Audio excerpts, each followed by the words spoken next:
warahmatullahi wabarakatuh.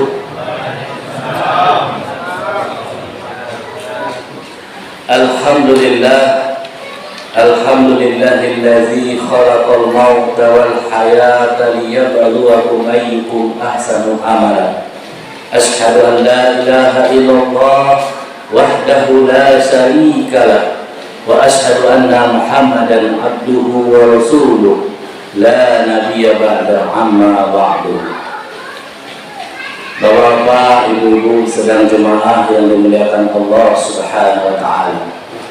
Pertama dan utama untuk penghormatan nenek mama, alim ulama, cadik pandai, tokoh-tokoh masyarakat, bundo kandung, pengurus masjid teristimewa kita yang hadir pada malam ini.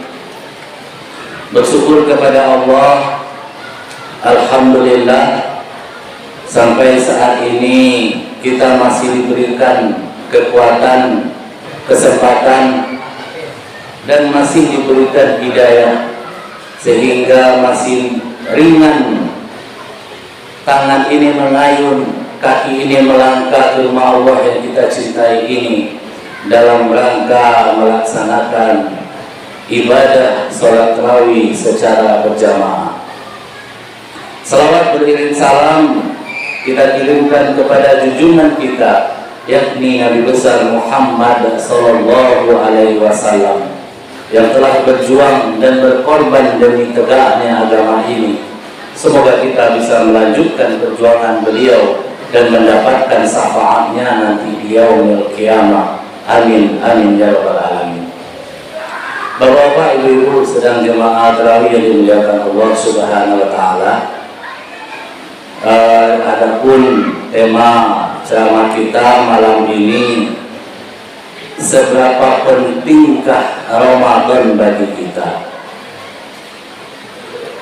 Hari ini atau malam ini, walaupun ada perbedaan pendapat, tapi bagi kita yang mengikuti pemimpin kita dari Kemenak, malam ini adalah malam yang keempat dan dari puasa yang ketiga. Betul enggak? Jadi adalah nikmat yang paling terbesar yang diberikan Allah kepada kita. Kalau kita melihat flashback, lihat ke belakang, bagaimana masa-masa di zaman Rasulullah Shallallahu Alaihi Wasallam ketika mau memasuki bulan suci Ramadan, 2 bulan atau 60 hari itu Rasulullah sudah berharap, sudah meminta, sudah berdoa kepada Allah. Allahumma barik lana fi Rajab wa Sya'ban wa balighna Ramadan. Satu-satunya bulan yang diharapkan oleh Rasulullah untuk umurnya sampaikan umur kami pada bulan suci Ramadan. Bayangkan betapa mulianya bulan suci Ramadan. Sekarang yang menjadi pertanyaan, untuk apa bagi Rasulullah itu bulan Ramadan? Kalau hanya untuk dia untuk masuk surga, dia tidak butuh Ramadan, karena dia pun sudah dijamin masuk surga. Kalau seandainya ingin dia mendapatkan Ramadan itu adalah untuk menghapus dosa-dosanya, dia tidak butuh Ramadan, karena Rasulullah itu maksudnya bebas, dia tidak berdosa sama sekali, bahkan dosanya sudah diampuni, baik yang sudah lalu ataupun yang akan datang. Tapi dia tetap meminta, dia berdoa bagaimana supaya umurnya disampaikan pada bulan suci Ramadan. Begitu melewati bulan Rajab sampai di bulan Sya'ban, ketika mau masuki bulan suci Ramadan, Rasulullah pun mengabarkan berita ini, menyambut Ramadan itu dengan penuh gembira. Akan datang kepada kalian, kata Rasulullah, bulan Ramadan, di mana di bulan itu segala amal pahala kita dilipat gandakan. Pintu surga dibuka, pintu neraka ditutup. Ini kabar gembira yang dikabarkan oleh Rasulullah kepada para sahabat-sahabatnya. Yang menjadi pertanyaan, bagaimanakah dengan kita yang jelas-jelas kita ini sudah pasti belum dijamin masuk surga, yang jelas-jelas selalu bergelimang dengan dosa? Sudahkah kita mengharapkan Ramadan ini sama rindunya, sama harapannya seperti Rasulullah dan para sahabatnya? Bapak-bapak, ibu-ibu sedang jemaah tarawih yang dimuliakan Allah Subhanahu wa taala. Inilah yang perlu menjadi renungan bagi kita ketika hari ini kita sudah memasuki hari yang ketiga di puasanya dan malam yang keempat. Bagaimana Ramadan itu betul-betul kita butuhkan, kita rindukan. Kalau kita melihat mungkin sebelum-sebelumnya begitu banyak saudara kita, tetangga kita, keluarga kita yang ingin mungkin hidupnya sampai pada bulan suci Ramadan ini, tapi sayangnya ada yang lebih cepat daripada harapan dan keinginan. Idza jaa ajalun la yastakhiruna sa'atan wa la yastaqdimun. Apabila ajal sudah datang, dia tidak dapat dimajukan ataupun dimundurkan, walaupun itu hanya sesaat. Sedih bagi orang-orang yang sudah meninggalkan keluarga sanak, keluarga, karib, kerabat, handai taulan, tetangga, sedih meninggalkan jabatan, mungkin sedih meninggalkan harta. Tapi Rasulullah hanya mengatakan sedih dengan itu semua, tapi tidak pernah mengatakan celaka. Sedih tidak bertemu dengan bulan suci Ramadan, tapi tidak celaka. Justru kata Rasulullah, orang yang celaka itu bukan orang yang tidak bertemu dengan bulan suci Ramadan, justru orang yang bertemu dengan bulan suci Ramadan. Ya, suatu hari Rasulullah ketika mau menaiki mimbarnya, kebetulan ada 3 anak tangganya. Sampai di tangga yang pertama, apa yang dikatakan oleh Rasulullah, dia angkat tangannya lalu mengucapkan amin. Naik ke tangga anak yang kedua, anak tangga yang kedua, sama seperti itu juga, diangkat tangannya, diucapkan amin. Begitu juga sampai dengan anak tangga yang ketiga, juga dia ucapkan amin. Kemudian para sahabat yang melihat tidak seperti biasanya Rasulullah lakukan, bertanya, ya Rasulullah,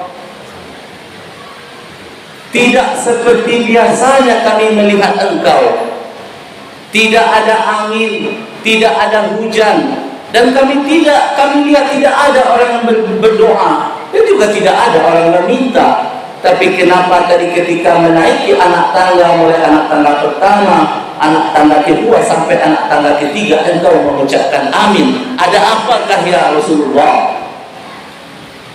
Apa jawab Rasulullah? Kalian tidak melihat apa yang aku lihat, kalian tidak mendengar apa yang aku dengar. Ketika aku menaiki anak tangga yang pertama, Jibril turun dan mendatangiku. Kemudian beliau berdoa. Apa doanya? Bu'dan liman adraka Ramadan falam yughfar lahu. Celaka ya Rasulullah, orang yang bertemu, yang berjumpa dengan bulan suci Ramadan, tapi sementara dia tidak mendapatkan ampunan sama sekali. Bertemu dengan bulan suci Ramadan, tapi tidak mendapatkan ampunan dari Allah. Hadirin sidang jemaah yang dimuliakan Allah Subhanahu wa taala. Lalu apa yang kedua ya Rasulullah? Di anak yang kedua kata Rasulullah, saat itu Jibril kembali berdoa. Celaka ya Rasulullah bagi orang yang ketika di sampingnya dia menyebut namamu, sementara mereka tidak mengucapkan selawat kepadamu. Naik ke anak tangga yang ketiga kata Rasulullah, kembali Jibril berdoa. celaka bagi mereka yang hidup dengan kedua orang tuanya atau salah satunya, sementara tidak mengantarkannya ke dalam surga Allah Subhanahu wa Ta'ala. Yang ketiga ini tadi mungkin sudah dibahas oleh adik kita tadi, luar biasa. Cuma bedanya ambo yuk kurang pandai bapak antun bapak itu, ya lama lengkok-lengkok bahasa tadi di anak kita tadi. Jadi itulah celaka bagi kita, kata Rasulullah, yang bertemu dengan bulan suci Ramadan sementara tidak mendapatkan ampunan sama sekali. Inilah pada saat ini kita sudah bertemu dengan bulan suci Ramadan. Saatnya jangan sampai doa yang diucapkan oleh Jibril tadi itu membuat terjadi sama kita. Tidak ada doa yang paling makbul mungkin. Yang berdoa adalah Sayyidina Jibril alaihi salam, sedangkan yang mengaminkan adalah Sayyidina wa Maulana Muhammad sallallahu alaihi wasallam. Tidak ada doa yang lebih makbul dari itu, dan mudah-mudahan kita tidak termasuk dalam doa tersebut. Amin amin ya rabbal alamin. Jadi hadirin Bapak Ibu sedang jemaah yang dimuliakan Allah Subhanahu wa Ta'ala, saat ini alhamdulillah umur kita dipanjangkan pada bulan suci Ramadan. Bulan Ramadan ini adalah salah satu dari bulan yang ada pada tahun Hijriah. Bulan Ramadan ini sebenarnya begitu datang, begitu hadir, dia berada dalam keadaan kosong.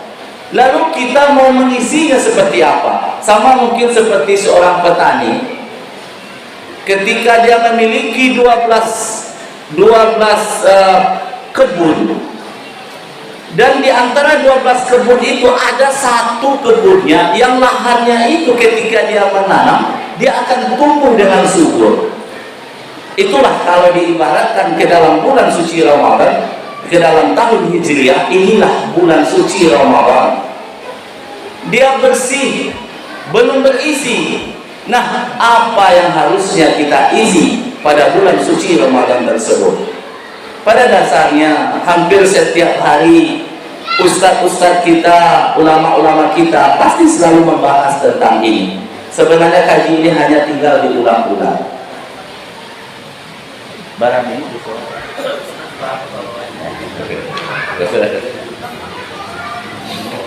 Bapak, ibu-ibu sedang jemaah yang dimuliakan Allah Subhanahu wa Ta'ala, ada beberapa hal yang wajib diisi pada bulan suci Ramadan. Ini hukumnya wajib. Kalau cukup waktunya nanti kita tambahkan dengan hal yang sunnah-sunnah. Yang pertama, bulan suci Ramadan diisi, ya ayyuhallazina amanu kutiba alaikumusiyam kama kutiba alal ladzina min qablikum la'allakum tattaqun. Ini yang selalu tahu oleh kita ketika memasuki bulan suci Ramadan. Diwajibkan kepada orang-orang yang beriman, merasa dirinya beriman, diwajibkan untuk siam, berpuasa pada bulan suci Ramadan ini. Ya. Dan puasa ini sebenarnya juga sudah diwajibkan kepada orang-orang terdahulu, kata Allah. Tujuannya untuk apa? Supaya menjadi orang yang bertakwa. Jadi yang pertama, bulan suci Ramadan ini wajib diisi dengan puasa. Tapi puasa yang seperti apa? Puasa bukan hanya sekedar menahan lapar dan haus dari terbitnya fajar sampai terbenamnya matahari. Bukan hanya sekedar menahan lapar dan haus, matanya juga dipuasakan, tangannya dipuasakan, telinganya dipuasakan, lidahnya dipuasakan. Dipuasakan dari apa? Dari hal-hal yang dilarang oleh Allah Subhanahu wa Ta'ala. Banyak kadangkala di antara kita menjadikan bulan puasa ini ada alasan untuk bermalas-malasan, ada alasan untuk tidak melakukan kegiatan. Padahal kita tahu, kalau kita melihat kepada sejarah, justru pada bulan suci Ramadan itulah banyak hal-hal yang tidak terduga terjadi. Perang Badar, Bapak Ibu, itu terjadi pada tahun kedua hijriahnya Nabi Muhammad Sallallahu Alaihi Wasallam, dan perintah puasa Ramadan pertama kali di saat itu terjadi pada tahun kedua, dan kebetulan perintah puasa Ramadan ini juga terjadi pada tahun itu, dan perang Badar itu terjadi pada bulan suci Ramadan. Bayangkan, pasukan umat Islam saat itu yang berjumlah 300 orang itu melawan kaum Quraisy lebih kurang 1000 orang, artinya sama 1 lawan 3. Pasukan Rasulullah dalam keadaan berpuasa melawan pasukan kafir, mereka tidak berpuasa. Tapi alhamdulillah, perang Badar yang kata sahabat waktu itu adalah perang yang besar, bisa dimenangkan oleh pasukan Rasulullah Sallallahu Alaihi Wasallam. Ini menandakan pada bahwa bulan suci Ramadan itu bukanlah untuk bermalas-malasan. Begitu juga ketika pembebasan kota Mekah terjadi pada tahun ke-8 Hijriah, dan itu juga terjadi pada bulan suci Ramadan. Banyak lagi kisah-kisah yang lain. Ketika penaklukan Spanyol oleh Tariq bin Ziyad, pasukan umat Islam sedang dalam keadaan berpuasa dan bisa menaklukkan kota Spanyol. Lalu bagaimana dengan kita, dengan Indonesia? Tanggal 17 Agustus 1945, ketika memproklamirkan kemerdekaan, itu juga terjadi pada bulan suci Ramadan. Orang yang membacakan atas berkat rahmat Allah yang Maha Kuasa itu dalam keadaan berpuasa. Banyak sejarah-sejarah bahwa bulan suci Ramadan itu adalah tempat beraktivitas yang mendapatkan berkah, bukan untuk bermalas-malasan. Jadi ini yang perlu kita garis bawahi. Rasulullah mengatakan, "Man shoma Ramadhana imanan wa ihtisaban, ghufira lahu ma taqaddama min dzambi."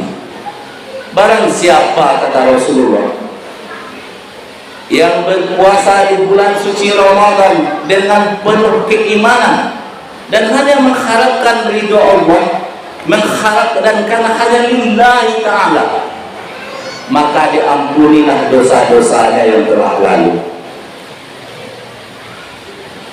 Kalau kita lihat kepada diri kita, Bapak Ibu, seandainya setiap kita melakukan dosa itu nampak secara fisik, contohnya setiap kita bohong, contohnya tumbuh bisul di kepala ini, sekali bohong, sekali berbuat dosa, tumbuh bisul. Mungkin tubuh ini sudah penuh dengan bisul, betul enggak? Ya, tapi inilah Allah tidak memperlihatkan dosa itu saat ini. Kalau sebenarnya keadilan, kalau kita saat ini yang berumur 40 tahun penuh hidup dengan dosa, untuk menghapus dosa tersebut, adilnya sebenarnya butuh juga 40 tahun tobatnya. Begitu juga dengan kita yang berumur 60 tahun. Ketika kita ingin membersihkan dosa, 60 tahun berbuat dosa, 60 tahun juga tobatnya sebenarnya. Tapi begitulah kasih sayang Allah. Hanya dengan menshoma Ramadan imanan wa ihtisaban, berpuasalah di bulan Ramadan dengan penuh keimanan dan dengan hanya mengharapkan ridho Allah, yang dosa yang 40 tahun, yang 50 tahun, 60 tahun dihapuskan oleh Allah Subhanahu wa Ta'ala. Inilah kesempatan bagi kita.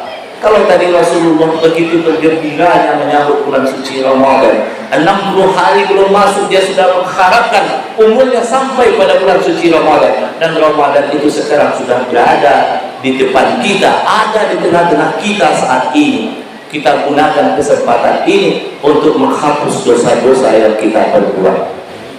Itu yang pertama. Yang kedua, sedikit lagi ya. Yang kedua, bulan suci Ramadan tetap wajib melakukan solat. As-salatu imaduddin, solat itu tiang agama.